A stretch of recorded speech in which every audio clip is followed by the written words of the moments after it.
আজকে আমি বানাবো একটা স্পেশাল তিলের নাড়ু। আমার ময়দা লাগছে 1 বাটি, চিনিও দিয়েছি 1 বাটি, নারকেলও 1 বাটি, আর তার মধ্যে তিল, নারকেলটা দিয়ে দিলাম।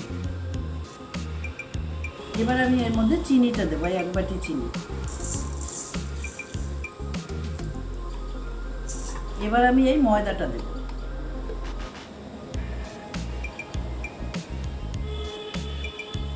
এবার এটা একসঙ্গে করে মাখতে হবে।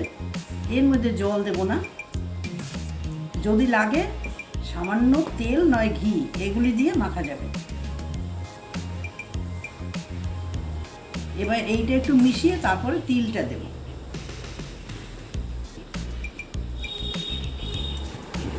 এই যে দেখুন আমি সব মিলিয়ে এরমভাবে হয়েছে মাখা, আরও মাখতে হবে, মাখাটাই একটু সময় লাগবে। এবারে আমি এটার মধ্যে তিলটা মিশিয়ে নেব। এই যে আমি তিল রেখেছিলাম, তিলটা আমি মিশিয়ে নিচ্ছি।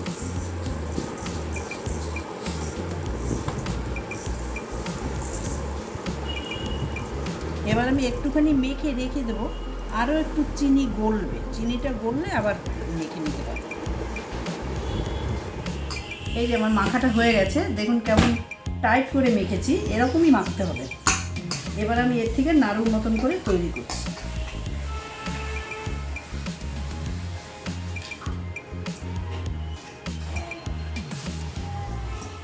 এইভাবে আমি তৈরি করে নেব।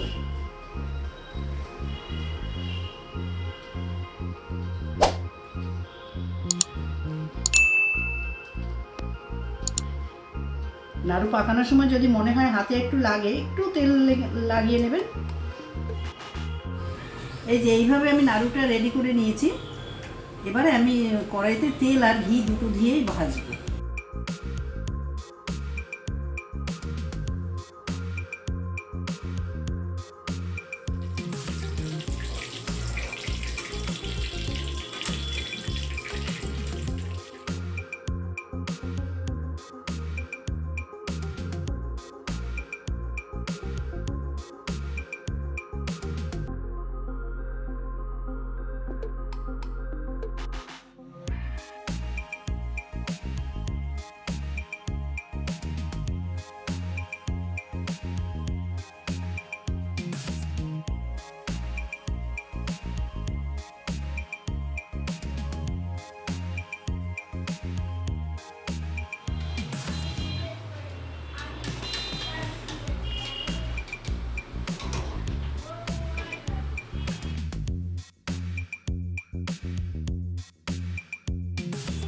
এই যে আমার ভাজা হয়ে গেছে, আমি তুলে নিচ্ছি।